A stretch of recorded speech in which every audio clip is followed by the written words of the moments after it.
This morning we have a subject that I think is of more or less vital importance in these times. But we have to begin by going back to one of the earliest concepts that we have in the world of science, and that is the transmutation of metals. We do not know where alchemy, as we call it today, originated, but the present word is derived from two comparatively recent terms, the word chemistry and the ancient Hebrew and Greek and Egyptian syllable El. Alchemy. El is a name of deity, Elohim, and many others. Therefore, the term alchemy means divine chemistry. It means something entirely different from the concept or idea of a materialistic transmutation of metals. But very early in China, even in India, later in Japan, in many parts of the European continent, chemists arose laboring with the concept of the transmutation of actual physical substances. Today, science does this every day, and from the beginning of time, nature did it every moment. Actually, to deny that it is possible to transform a substance is not scientifically sound. Every moment, transmutation is going on around us and within us. The whole system of digestion, the nutritional problem faced by every living creature, is a fine example of basic alchemy, a divine process of transforming substances until they serve the various utilities which are necessary for survival. Paracelsus von Hohenheim was a physician for the family of the Fuggers in Germany. They were the great mining family, with mines all over Europe. He was the doctor in charge of the possible accidents and sicknesses that afflicted the workmen. While there, he experimented and wrote considerably on the subject of alchemy.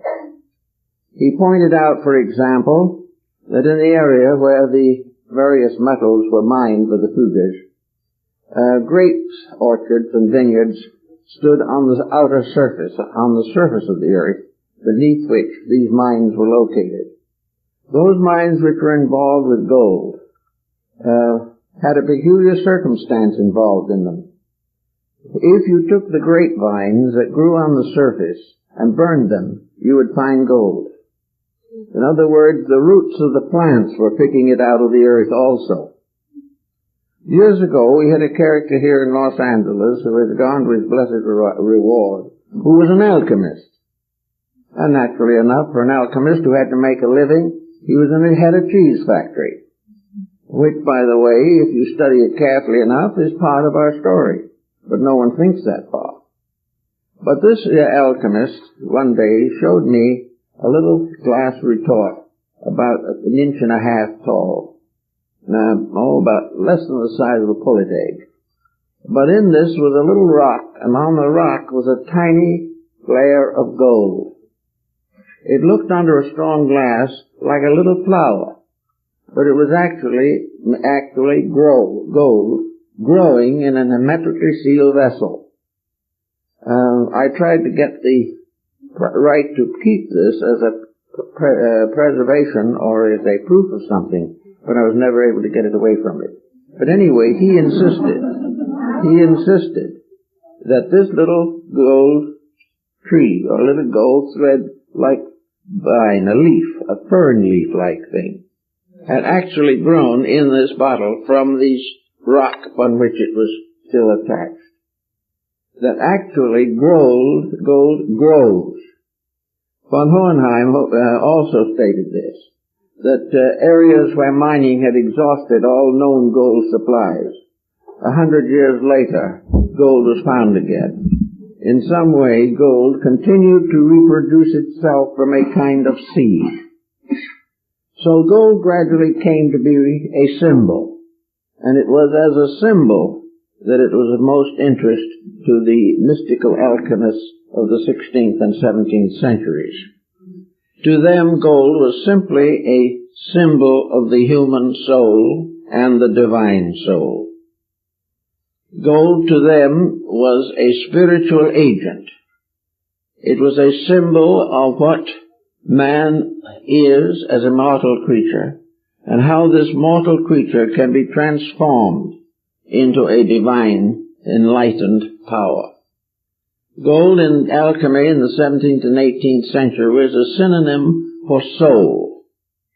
It was that part of man's nature which combined the elements which we find today symbolically in the symbol of Mercury. The ancient system or triad for the production of gold was salt, sulfur, and mercury. Salt being a symbol of body, sulfur being a symbol of spirit, and mercury being a symbol of the binder or the uniting substance, that which was capable of transmuting one into another. Therefore, the human being, in a sense, is spirit, soul, and body. The spirit as belonging to eternity, the body belonging to the earth and matter, and Mercury a mysterious symbol to the combination or union of heaven and earth in the transmutation of life from a divided substance to a united essence. This type of thinking was the problem of almost all of ancient philosophy. Paracelsus and others warned the alchemists not to center their attention upon the transmutation of metals, but, as von Welling tells us in one of his alchemical writings, that which is true on a spiritual level must also be true on all other levels. And if it is possible to transform mortality to immortality in man, it is also possible in nature, it is possible in all the kingdoms of life, and it is possible of all the substances which make up the created universe. So Paracelsus did not deny the transmutation of metals, but warned that the acceptance of this as the primary factor in alchemy was a mistake, and that as a result of this mistake, most alchemists failed, because they failed first of all to set up the transmutation within themselves, by means of which the true understanding of the mystery could be developed within their own consciousness. In other words, as another alchemist said, there are seeds of life in everything. In India and China and Japan, these are called the Buddha seeds. They are the seeds of all essences and substances. All things grow from their own seed, root, or cause. And the cause of immortality is in every created mortal creature. The seed of immortality is in man. The seed of all knowledge is within the human being. The seed of all hope and of all life and of all wisdom and all understanding, all these are locked within the individual. And they must grow as plants grow. They must gradually overcome the resistance of ignorance. They must day by day and year by year spread their life in all ways. The tree of wisdom grows from the human mind. The tree of love comes from the human heart. The tree of God comes from the eternal seed within the consciousness of the human being. So all of alchemy was primarily a release or a revelation, a transmutation of ignorance into wisdom, a transmutation of death into life everlasting, a transmutation of ignorance into wisdom. And all this was done by a very elaborate process. The secrets of transmutation are beautifully and symbolically set forth in a number of works. Many chemists were deceived by the terms, however, and felt that the formulas were purely physical, but they were not. They were all keys to the release of the infinite life locked within existence itself.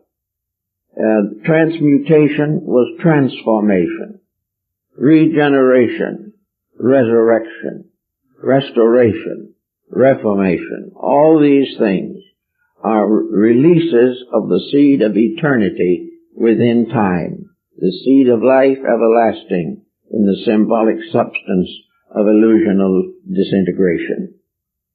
So we take this point of view a little bit to study the subject which is of great concern to us at the present moment, the regeneration of human society. Now, there are many attitudes on this particular subject. Many feel, for instance, today, in a general disillusionment, that the hoped-for restoration is far removed. Others doubt its reality, just as scientists have doubted that gold could be made from base metals, so politicians and diplomats doubt seriously that peace can be brought out of the confusion in human consciousness. Everywhere, dissolution, division, and mortality rules human relationships. This, however, is contrary to universal law. There is within humanity as a collective also the seed of its own regeneration. Everything grows from seed. Someone must plant the seed of peace, or there will never be seeds of peace in the world. In the book of Revelation, there is a tree that bears 12 manner of fruit, which is for the healing of the nations. This tree represents a truth, a reality, a great revelation, growing from a seed in human consciousness. Now, human beings today all have within them the seed of their own perfection. The perfection is not something added, it is something released. It is not bestowed, it is revealed through the internal structure of human consciousness. If we go back, for instance, to the period of Plato and Aristotle, we realize that when Plato died, there probably were not 20 copies of his dialogues in existence, and they were all handwritten by his disciples for their own use. So far as world knowledge, world recognition of Plato's contribution in his own day, there was none. Whatever he attempted to do, he did, and when he finally passed out of this life, he left no institution behind him. He left nothing that endured. He left not even a solid codex of his own writings. And yet today he is better read, better known, and better appreciated than ever before. Because somewhere within the nature of his own labor, there was the seed of restoration. That which was truth in his writings can never die. The same is true of the words of Christ. Those words were not printed in his own lifetime. Only a few ever saw them, or heard them, or saw him. But that which is eternal, inevitable, cannot die. And the true tree of life in us cannot die. Today we have many confusions in the world. We have a series of labors that have gone sour. We have attempted to do great things, but they were not the things that were necessary. And in the effort to be great, we have failed to fulfill the natural simplicity of ourselves. We have accepted the idea that fame and fortune are the answers to the human problem. But until fame and fortune are regenerated, until the true seeds within both fame and fortune are restored to their original scientific and spiritual dignities, we will never get anywhere with them. Every mistake, every sorrow, every problem that we have has within it the seed of its own solution. And also it is contributing to the ultimate perfection of ourselves, our world, and our universe. To find these things, we have to begin to search for the keys to regeneration, the keys to restoration. Now it so happens that these keys have not been entrusted to the sky or the earth. They've been entrusted to man himself. Because of those creatures existing on earth today, the human being is the most evolved, having the greatest potentials, having the greatest equipment with which to accomplish major good in this world. The human being has the facilities, the mental abilities, the rational faculties by which he can take the seed of eternity within himself and release it as described in the structure of Kabbalistic philosophy. So we have here today a world of people, nearly 5 billion, perhaps a little more, each one of which, whether it knows it or not, is immortal. Each one of these creatures has been endowed with a potential. In each human being, the seed of eternity has been sown in the fields of time. The human being could not breathe, could not walk, could not think, could not exist if eternity was not within him. The eternal life, the life of all things, is that which gives man life. Each kingdom of nature unfolds this life according to its own rules and laws. Each kingdom of nature tries to expand its potentials. We see the gradual development of the plant kingdom, in which a small lichen somewhere gradually develops into a magnificent tree. We see all the flowers of the field. We also see all the beautiful crystals in the rocks. Everywhere something of a divine nature is being revealed through kingdoms of nature. In the animal kingdom, other values are revealed. We discover perceptions and reflective powers that we do not even take for existing, let alone take for granted. Then we finally come to the individual, the human being, who is the sum of all this evolutionary process. Here we have a being of which, for instance, we can mention such beings as Leonardo da Vinci. We can think in terms of Michelangelo. We can think of terms of Stradivarius or any of the great leaders of human arts, crafts, and revelations. We can think of the saints and the sages, all of the different degrees of development and unfoldment that already are obvious in the human being. They are obvious because he is endowed with them. They are obvious because they are manifestations of the thing that makes him exist, and that is the divine seed of life within himself. That which is within himself is his own immortality. It is also in that part of him which functions in his daily life. It is that power within him which digests his food, keeps his heart beating, controls and regulates digestion and elimination. It is this same power that gives him the right to write a book, to make a great contribution in art or music or science or philosophy. All the different departments of life arise from one tiny seed, the divine seed in man. It is this one divinity which is the unit. This is the monad of existence. This is the one from which all things come, and yet all things in their infinite divisions are still one.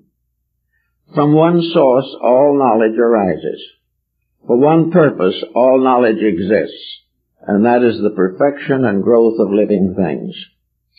In our course of life, politically and socially, we have forgotten almost entirely the part of ourselves which alone can be solutional. We cannot solve with the mind unless the mind is inspired. We cannot create with the hand unless the hand is regulated and guided. We cannot create with the body unless the body itself responds to a divine eternity within itself. So here we are, human beings, each with a different kind of destiny, each dedicated to some purpose, each one hoping, fearing, believing, each one living and dying within a peculiar situation in which the real reason for the whole thing remains unknown. We do not today believe or realize the power of this seed germ within ourselves, which seed germ is eternity, hidden within the folds and regions of time. This inside thing is that which has to be released, and the release of this is the great secret of transmutations and transformations. Everything depends for its survival upon this submerged, hidden source of life within ourselves. It is the spark of eternity in us upon which we depend for everything.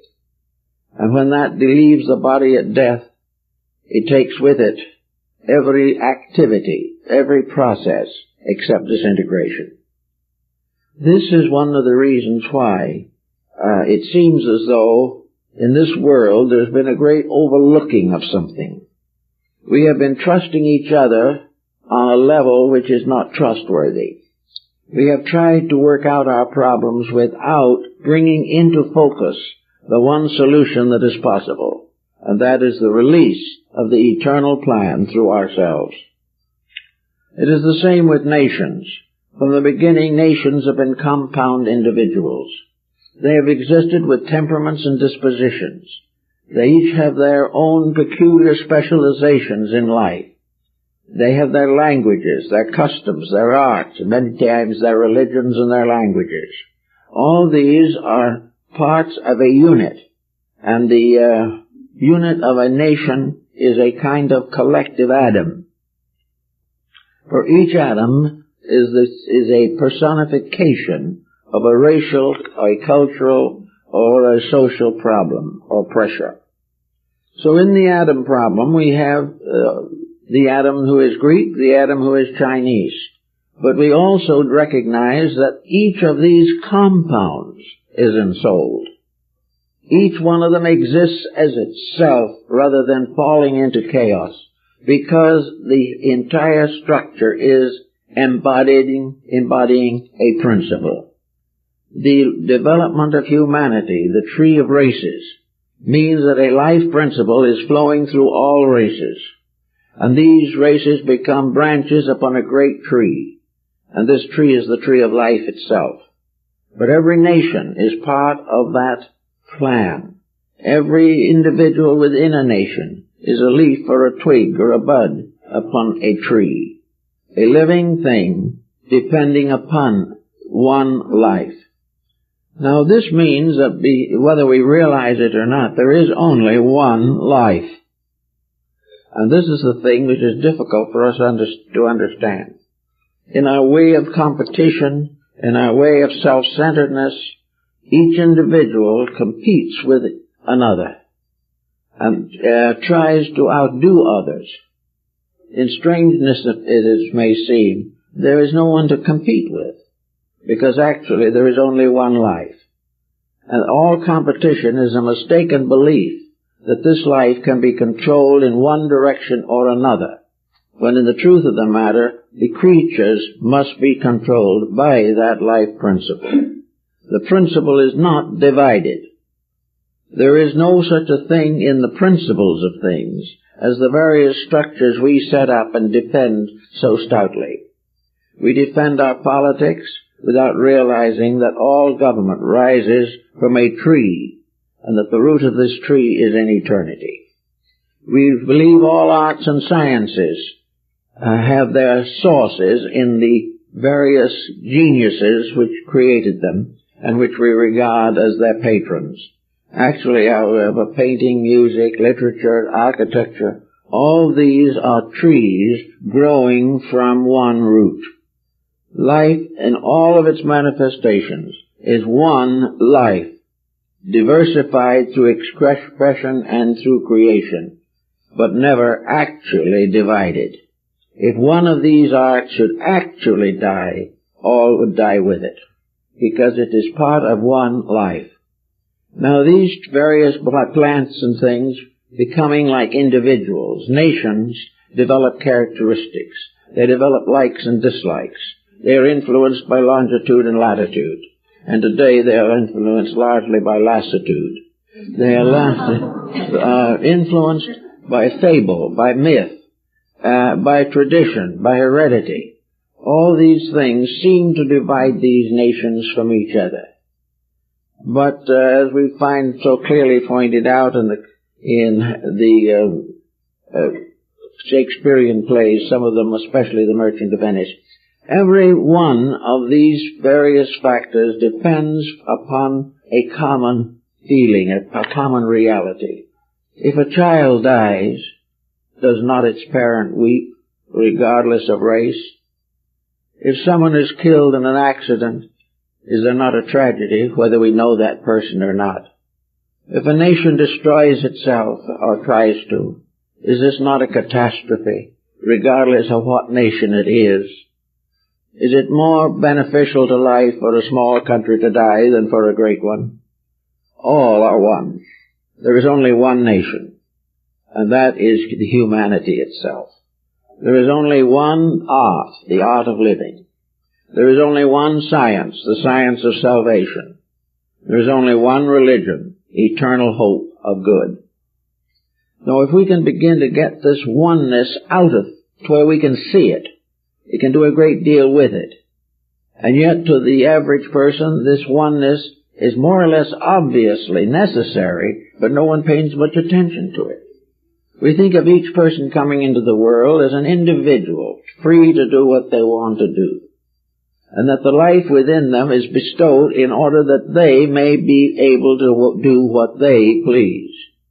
So the divine within us is used to advance the human and material ambitions that we develop. Each person seems to feel that he can build a different structure upon the one life which made him alive.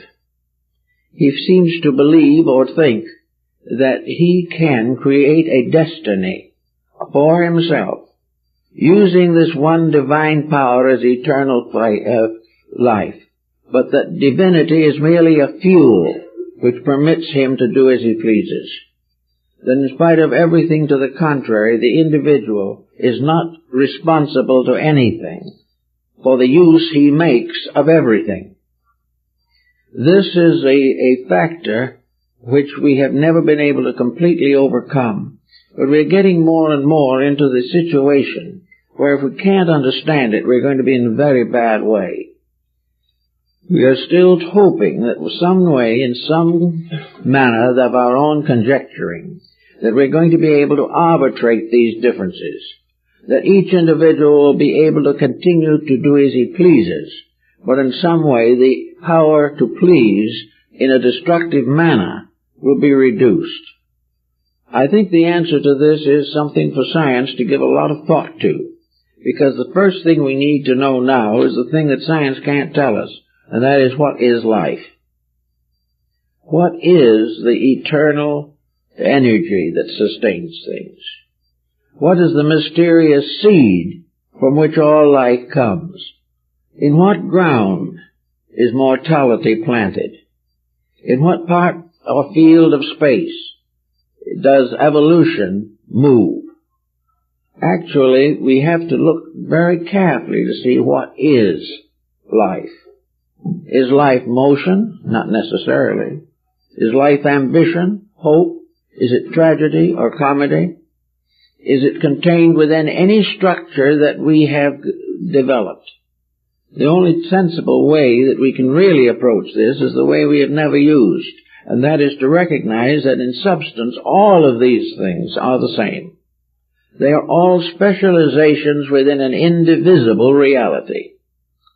While we try to make separation real, while we are in a competitive relation with life, we cannot transmute our own activities and restore the unity which is necessary for survival.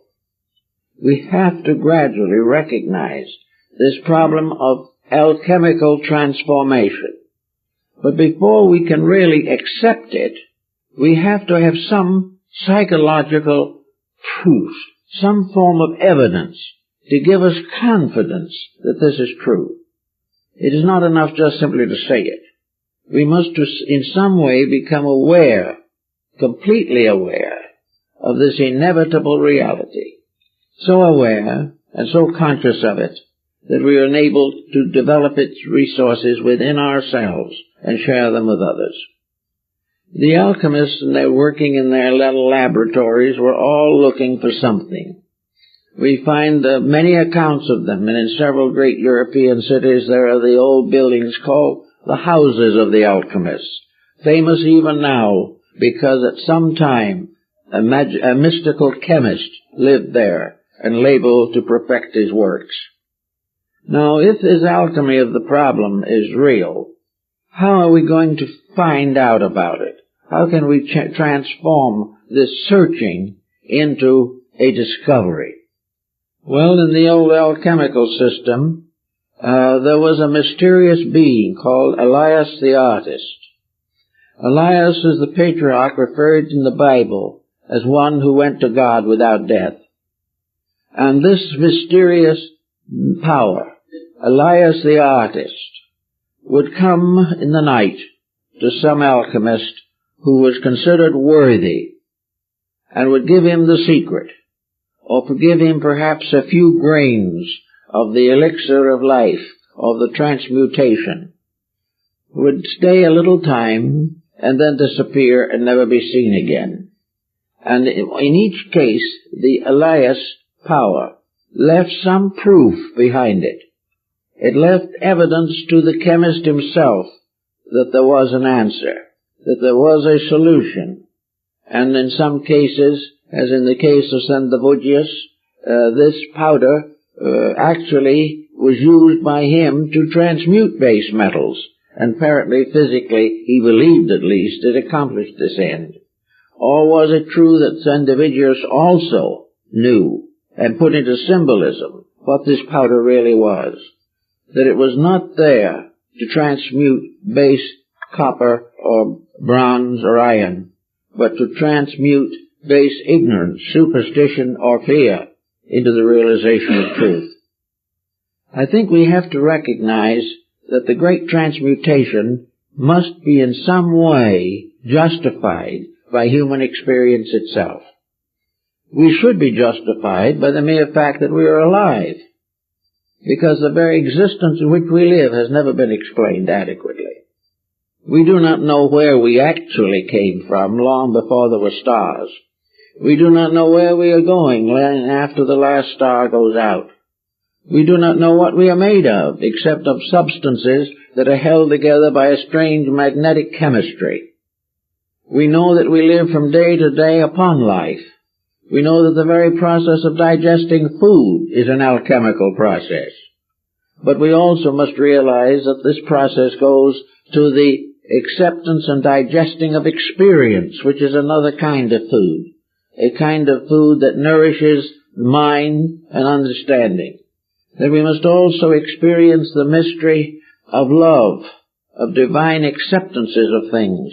These are foods which must also sustain hope within the individual.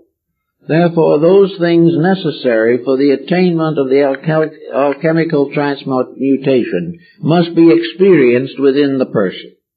He must become aware of these truths, and he must be able to apply them socially upon the different levels and parts of his society. He must understand what governments are. That governments are nothing but the hollow shadow or extension of a divine way of doing things, and that as long as any government differs from the archetype from which it came, it cannot fulfill itself. Therefore governments must be regenerated. They must be reformed, revised, and restored to their original purpose, namely the purpose of fulfilling the infinite unfoldment of the divine purpose in creation. While governments are dependent entirely upon books and codes and creeds, or laws are passed only by those who are themselves ignorant of what law is, or where it comes from, or why it is, or what it must be, we are in trouble.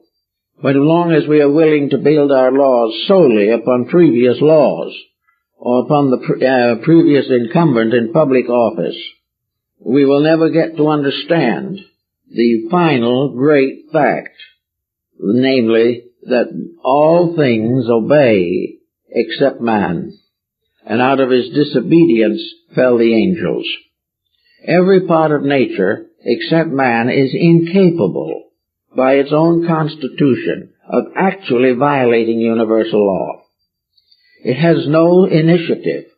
It has no free power to become a separate creature. Man is separate.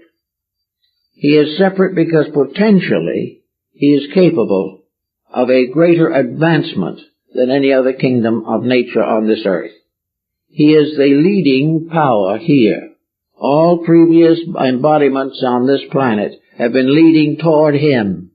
They have been gradually releasing that part of his own potential which enables him to stand and proclaim his existence. This, however, is not to be the subject of great rejoicing, nor is he to become completely overwhelmed by his own egotism. The fact that he exists is a remarkable thing. The fact that he can exist well is a still more remarkable thing. And he hasn't quite gotten there yet. But he is hoping. But his hopes have to be brought into some form of pattern.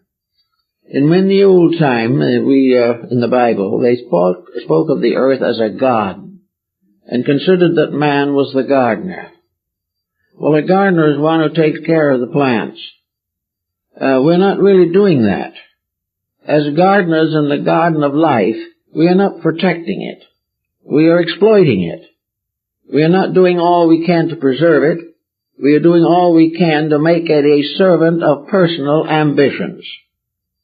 So we may say that nearly all of that which is rooted in ambition has a tendency to be corrupt. It may not necessarily be wrong, but it can easily become so. We cannot, by ambition of our own, do that which only eternity knows. We cannot solve problems that are greater than our insights or our understandings. But fortunately, we don't have to.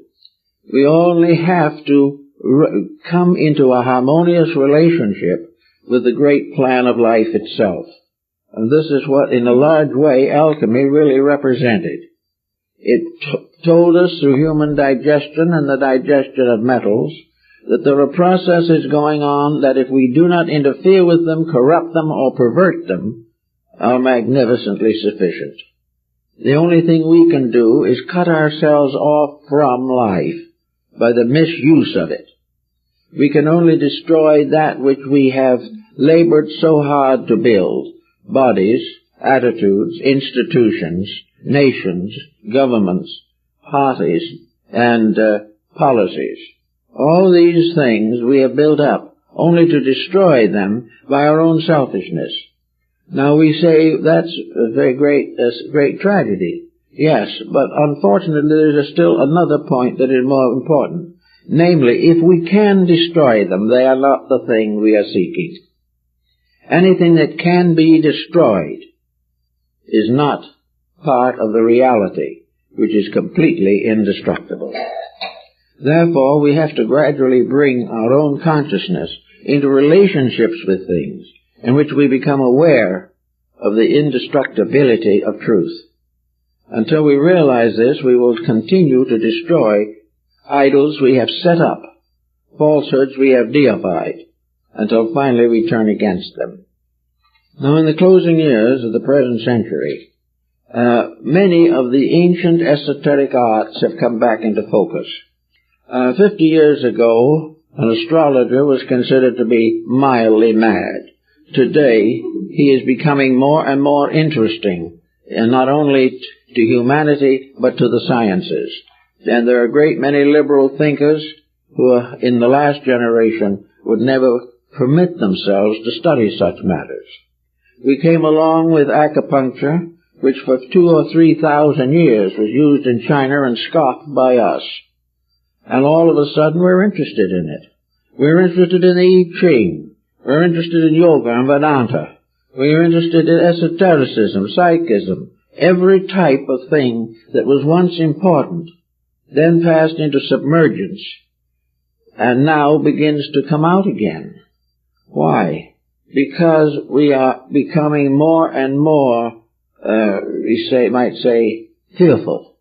We are more and more aware that there has to be something we don't know, that there's some way of doing some of these things better than we're doing them. So we're beginning to look for the people who did them better. And we suddenly realize that they are the ones we've been making fun of for centuries, because we believe so firmly in our own mistakes. Now, the coming way of thinking has brought back a tremendous revival in alchemy. Alchemy is flourishing with new books, new publications, new exponents, new researches, new projects every day. But there's this one thing we have to beware of, and that is, as Basil Valentine pointed out, the great chemist, woe unto the gold makers. If we are going to use alchemy now to pay the national debt, we'll be exactly where we were to start with. If we firmly believe that we can use these superior sciences to protect our mistakes, we're wrong. We are only able to use these correctly if we are also dedicated persons. Unless the happy-go-lucky attitude, which is neither happy nor lucky, that we are in now, is changed, there is no form of learning that we can restore or create that will not land in the same condition we are in today. Because it is a value pattern.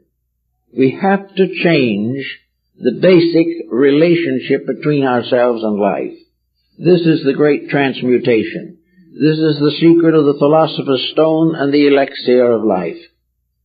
We cannot simply use these powers to take care of our present mistakes. We cannot use psychism to find out how to get out of being alcoholics and then keep on drinking. We cannot say that we are going to use philosophy and then keep on nagging our neighbors and insulting each other. We cannot have enemies and be truth seekers at the same time. We cannot go on supporting the policies with our minds while we are attacking them with our souls. So out of it all comes the necessity of starting with the basic element of alchemy, and that is the person. Bamey and the Rosicrucian group in Europe, many other systems, have emphasized the point that regeneration begins with the individual. That only a person who has a proper internal relationship with life is willing to or capable of making the changes that are necessary. So somewhere in this process, we must identify the pearl of great price, the seed soul in ourselves, something that is so mysterious, so minute, that it is like the proverbial mustard seed, that being the least among the seeds shall grow into a great tree. The search for the seed of life. And science should be seeking it. Everything should be seeking to know that which is locked within something so small, so abstract, that we cannot even distinguish it or analyze it, and yet from which flows all existence, all condition, all progress, and all reality. Here is the tiny germ, which is the greatest thing in the world, far greater than anything we know. And it's in us, and one thing, we can prove that. We can prove it by the fact that we're here this morning. We can prove it by the fact that we can raise a hand, that we can drive a car, that we can enjoy a bad program on TV. All these things are proofs of something. The fact that we like one thing and dislike another, believe one thing and disbelieve another, these are all evidences of the presence within ourselves of a power, of a life reality, a germ of eternity by which we exist. We are not the only ones. That germ is in everything. But in man it is a certain core. It is reaching further into the great world of needs. In other words, it is the basis of the fruit of life that we're all seeking. Here we are, able to think, able to play the piano magnificently, able to control and direct the actual forces that make up our civilization. All of these things are within our dispatch and within our area of possibility. We have already produced a great world, the modern world, but we have not ensouled it. The thing we have produced up to the present time is a robot. Our whole civilization is a robot, because it is simply an instrument for the fulfillment of our own ignorance, in the sense not of dispelling that ignorance, but making it possible to live with it. We are trying to live with our own imperfections happily and permanently, and this cannot be.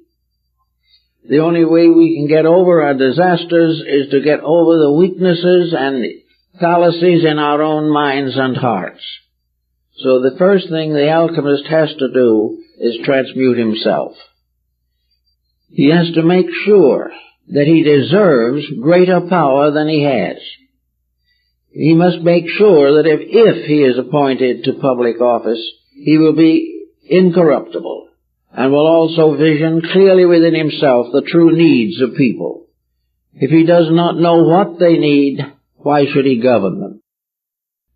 Leadership, as Plato pointed out, must be rested in those who know. And those who know one thing primarily, that the entire universe is subject to immutable laws. Keep the rules and live, break the rules and die. It is as simple as that, except you can't really die. Death in this case means the destruction of the illusion. And if all you have inside of yourself is an illusion, then it may appear to be a hopeless end. But actually that thing inside, that mysterious seed, the soul seed, does not die. It cannot. It can be delayed. It can fall upon bad ground. And it can be, for some reason or other, taken away by the birds of the air. But that the seed itself cannot cease. So somewhere we've got to make peace with reality.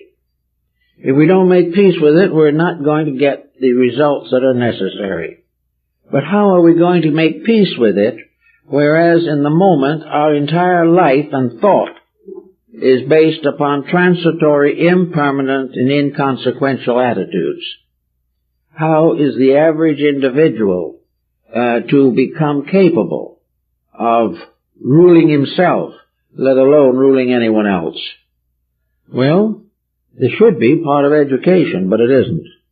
It should be part of everything that we do, but it is not. We are constantly being schooled to do things to perpetuate our mistakes. We have a standing army to perpetuate our hatreds. We have everything we can think of to perpetuate a kind of egotism, self-centeredness, or hopeless and ruthless ambition. We are not trying, really, to make any basic correction. We are competitively trying to prevent someone from doing to us what we have been long waiting to do to them. All this, we cannot solve anything. So comes a sacred art. An art maybe that was founded in the ancient temples of Egypt, perhaps earlier. An art which is recorded in the ancient Hermetic writings.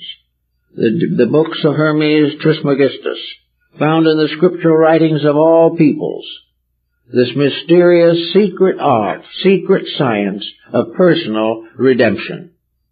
Personal renovation of character and of life. And it means that certain changes have to come about. Now in the Orient there was a very elaborate system of esoteric discipline set up to help the individual to cure these deficiencies in himself, to build up a personal, integrated being, a personality, a character, a temperament, a disposition, a unit within himself, by means of which he can gradually come into the realization of the soul potential locked within him. This type of discipline and so forth, however, has run into bad times here in the West, for the reason that it is being cultivated, at least in some cases, simply as a means of advancing the same ignorances it is supposed to overthrow. It is not being done because the individual wants to understand truth.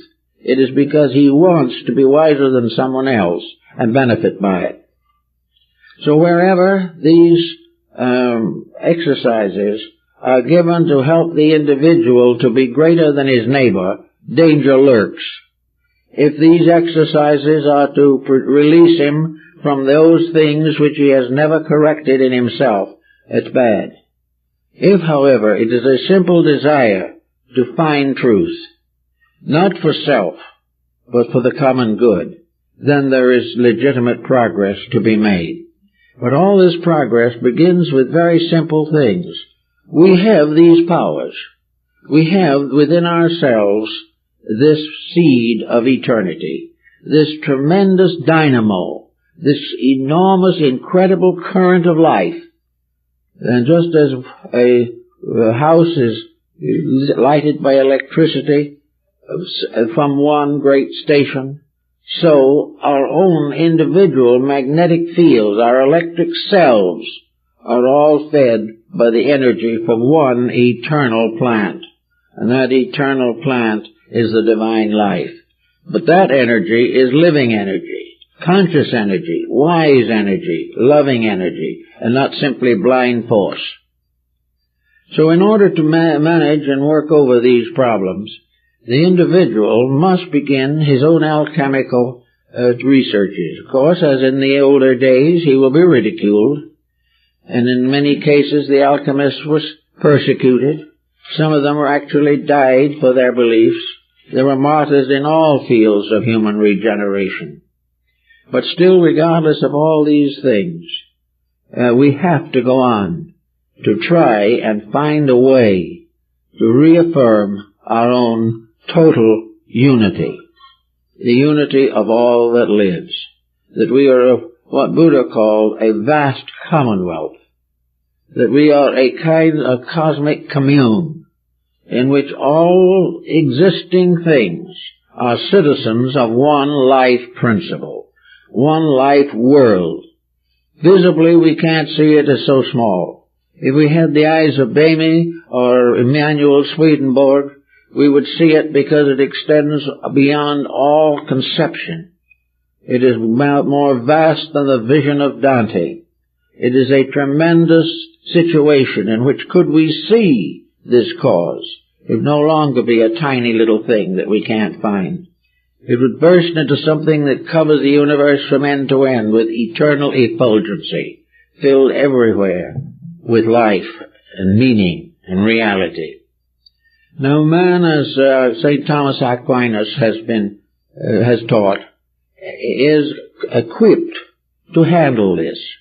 It is possible for the human being to become aware of the totality of the life of which he is a part. He must grow up to this, but until he grows up to it, he must continue to pass through the tragedies of ignorance. We are all going to make it, there's no question about that. But we can make it easier if we know what we're doing. And we can make it easier if we say to ourselves, for instance, that in our own inner life there is a stream of life. There is a mysterious river that flows out of paradise. There is this mysterious source of life, this energy, that we're going to use every day. We're going to use it to learn to walk.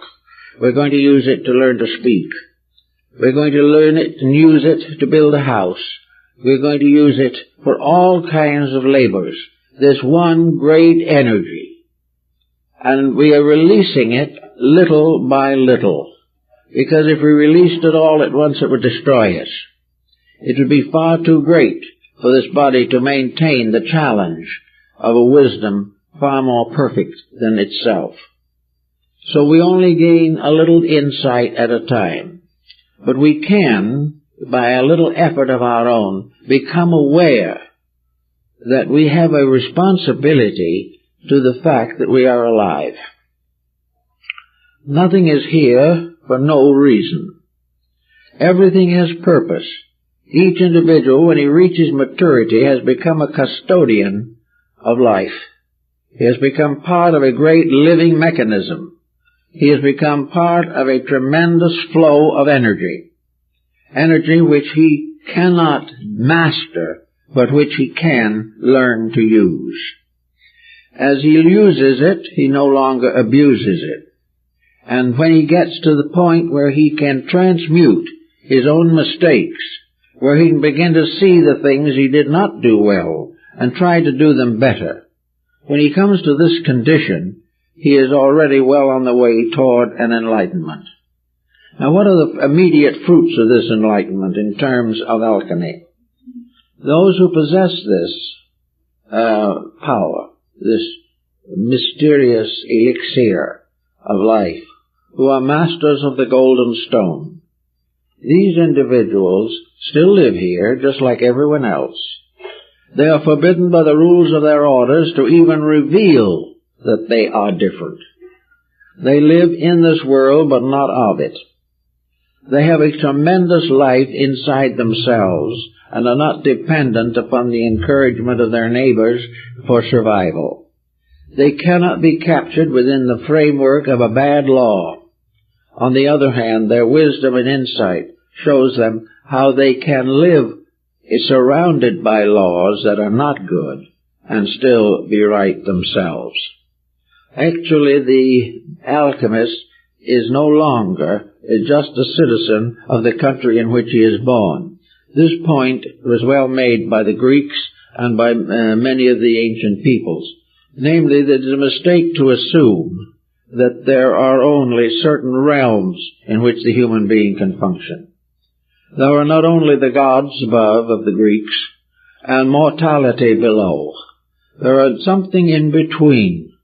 This in-between thing has been in theology made into the hierarchies of the angels and archangels and so forth.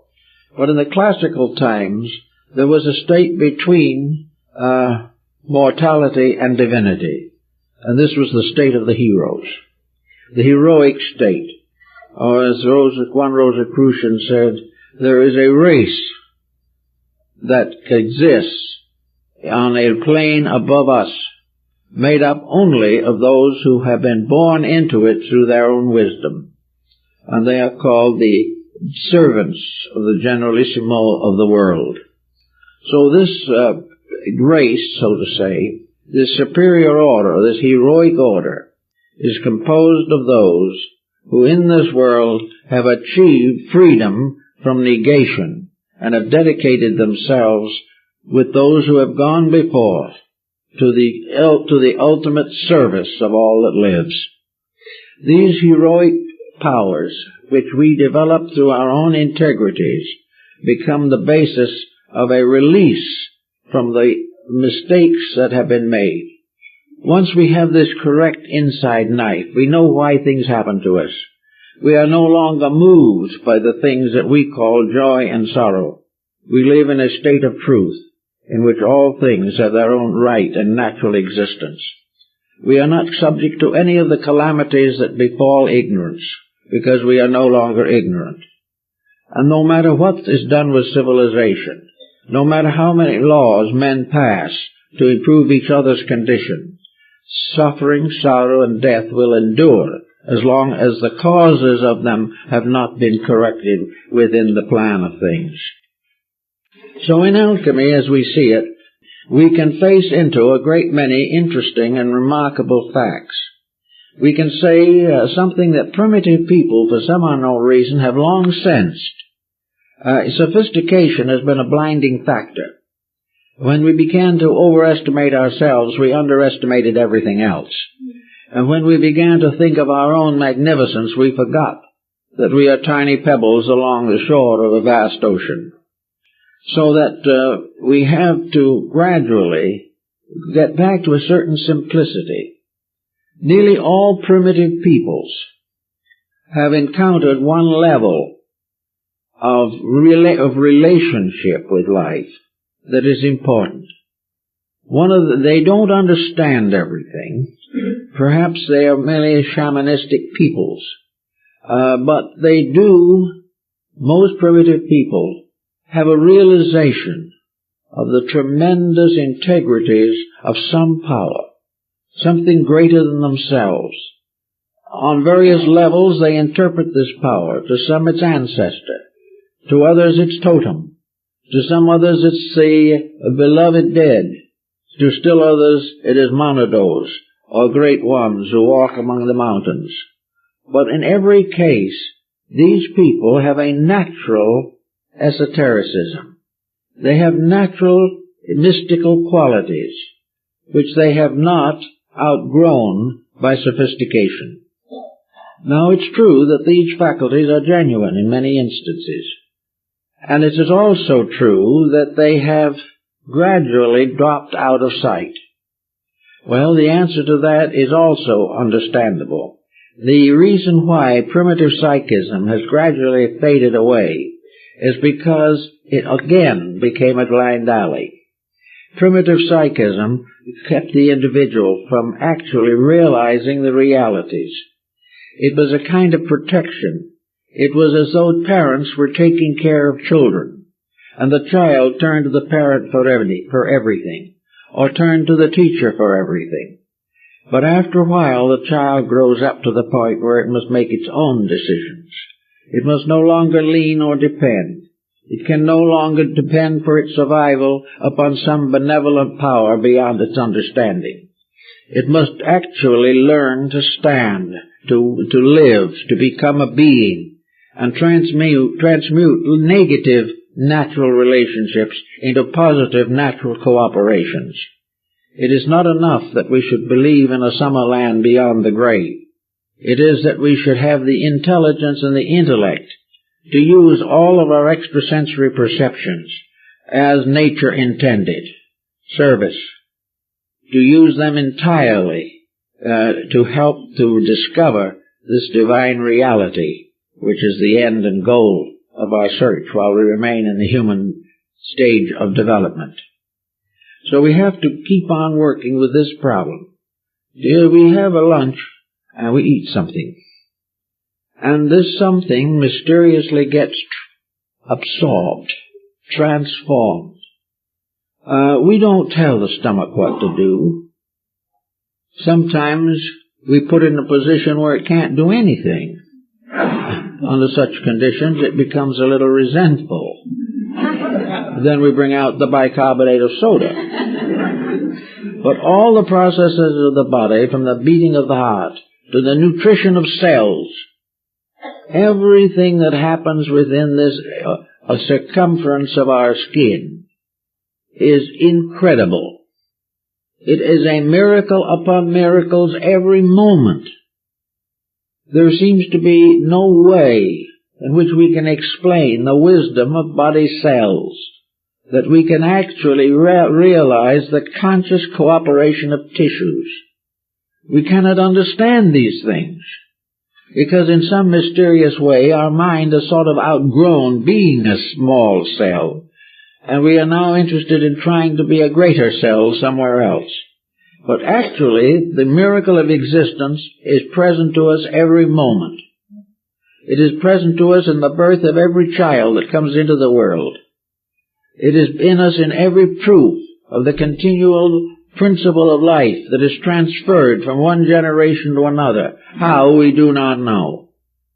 We can see only certain physical symptoms, symbols, procedures, but the great transmission of life is beyond human understanding. Therefore, we have a little world, a little island of thoughtfulness in a great ocean of the unknown. We are constantly seeking to know more, but because of the peculiar dulling of our instruments, we have gradually turned away from the search for the unknowable to the gradual refinement of things that we do immediately see some value coming from. But actually, this one thing that we don't see is the only thing that is important. It is the basis of law. Within it is the absolute way in which everything has to be done. Within it is the proof of human growth. Within it is the release by which the individual gradually, step by step, actually grows up into a divine nature. And sometime in the infinite of things may be a God in his own right. But all these things are based upon an energy, what the alchemists called the spirit or souls of the metals. The souls of the metals can be brought together, and here is a very interesting point. Von Welling, in his Opus Cabalisticum, points out that no metal can be combined with another metal in its present state. One gross metal cannot be amalgam to another gross metal in terms of alchemy. Before an element can become mingled with another element, it must be sublimated itself and its own individuality overcome. It must cease to have separateness before it can be united with anything else. Therefore, the essences of the metals can be combined, but the bodies of the metals cannot be combined. To form, that is, they can be combined on a physical level for purposes of hardware, but not in terms of mystical understanding. So before any form of knowledge can be united to another form of knowledge, both of these elements must be subjected to and reduced to their principle. Therefore, we have to go behind what is known. We have to break through knowledge in the sense of tradition. We have to break through knowledge in the sense that it is a binding power. When we say, I know, and what we are really doing is quoting from a text from Harvard or Oxford, this won't do it. None of the knowledge that comes from the outside, in its natural outside form, can be united with any other form of knowledge on the outside. Therefore, before knowledge can be united with another form, it must be reduced itself or elevated to the state of a soul principle. It must be transmuted in itself from body to soul. Souls can mingle, bodies cannot. Therefore, all knowledge, before it can mingle with other knowledge, must lose the errors in itself. It must be relieved of the traditional limitations which the mind has placed upon it. We must no longer defend schools of thought, because these thought schools can never be reconciled. But if thought can be rescued from schools, it can mingle with other thoughts. The same is true in religion. We cannot take one religion and impose it upon another, because the separatenesses are all artificial. We take two great religions, we study them. We discover that in substance and essence, their teaching is relatively identical. We realize that the 10 Commandments are everywhere in the world. And as long as we think of them as principles, we can understand and apply them. But the moment we limit that pattern to a religion, and another religion disagrees with us, though believing the same, we then come into religious hostility and persecution. We cannot worship God separately and be at the same time one in our religious consciousness. When we, however, get over the sectarian fact and face into the divine reality, all religions can meet. We can all meet upon the level of certain principles, but never after these principles have been embodied in various creedal and sectarian patterns until they have become practically mummified in them. Have they died in the sectarianism which destroyed their power to be one. So if we want to get one religion in this world, a religion in which all truth is available, and for the end forever of the problems caused by religious differences, there'll be no more inquisitions, no more crusades, no more fighting even in family life over religious memberships. If we really have religion, we're safe. If we have theology, we're in serious trouble. And it is the same with everything else. Languages. We need more languages, but we need to realize that someday we're going to have to find what the ancient Arya people found 10,000 years ago, that there is a root language. And when we understand and know that root language, we can all communicate with each other. It isn't necessary to take lessons in a dozen languages to become a great linguist. It is only necessary to find the common root of communication. There is one, but we haven't found it yet. There always has been. In medicine, there is only one art, the art of healing. There are all schools of medicine. There are all opinions. Much of it developed by laboratory research. Much of this is useful. No one denies it. but nearly all of it is limited to fighting the problems of the body. We take sickness and try to cure it. If we had the common understanding of the alchemy of healing, we would not have to cure it because we would not cause it. We are fighting constantly to get over our own mistakes. But if once somewhere along the line this principle of unity can take over, and we can find in oneness of character and conduct a great release. We get a shadow of this, of course, even now in the things that are happening. We are being warned against certain indulgences and certain mistakes. Medical science says if you don't take on cocaine, you're not going to have to suffer from the consequences. Well, this is perfectly true.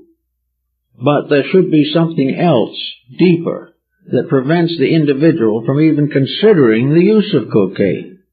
It is not a matter of curing against a whole public mass of people who want to do as they please. The problem is that there is one right way, and that right way transmutes all the mistakes that are dependent upon that particular right way. So in politics and in all these problems, we have to realize that there is a divine government. There is a government of realities. There is a government which we have all been seeking for a long time. And to gain it, we have to realize that this government is the same thing exactly as that which we must impose upon ourselves. Our own bodies contain more living units than inhabit the earth at the present time by many, many times.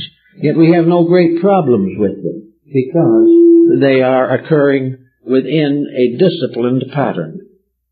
The same way we have to discipline society. There has to be a relationship between man and nature. What we should be striving for every moment is to find the ways by which all complications are resolved. This is the transmutation process. Selfishness must be transmuted. It is not destroyed. It is given a form of idealistic regeneration. Every fault that we have is a virtue misapplied. It is something that should be done differently. But we don't destroy energies. We simply give them an opportunity to express the best of themselves. So this alchemy probably is going to go on for a little while during the present century and into the century that is yet to come. We are beginning now, and while it's not easy, we are beginning to realize that we cannot do exactly as we please.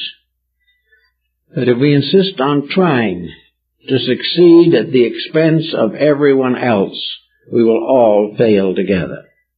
This is not the way it is done. It is not that we are here to get all we can. We are here to give all we can. We are not here to dogmatize. We are here to learn. And education is a problem of the gradual search for the sovereign reality. And this sovereign reality has always been a matter of the highest spiritual development.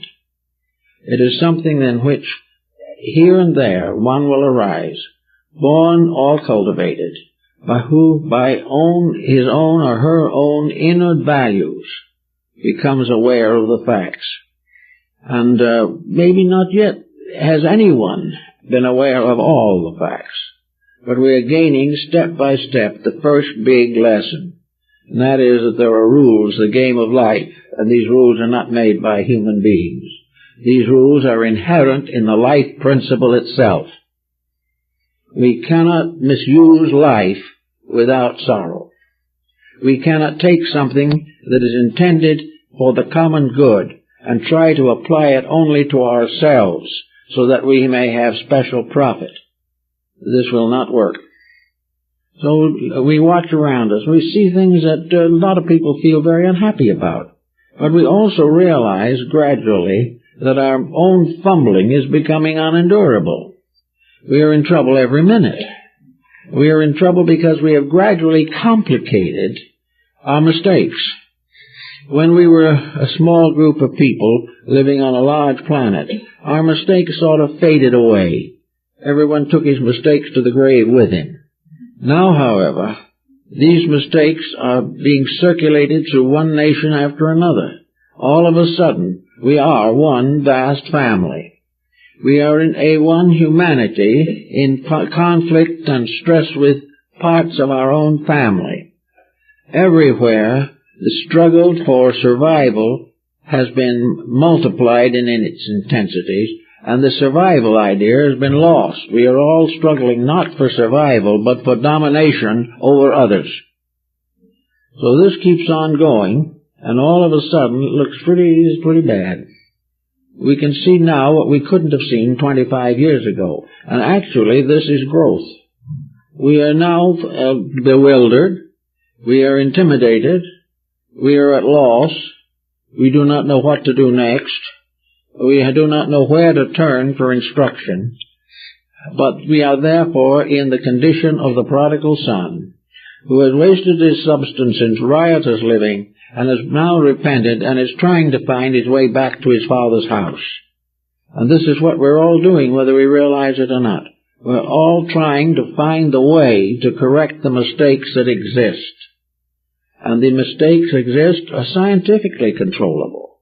If science would gradually try to find out exactly how the great sovereign energy works, why it works, and what universal life is attempting to do. If science would give this more thought and could find out just even a little more about what the purpose of things is, and get over the idea that man has been hopelessly isolated and must find out everything for himself and must build a world according to his own desires in a universe ruled by immutable law which can never be broken. Anything that attempts to break a law is broken by it.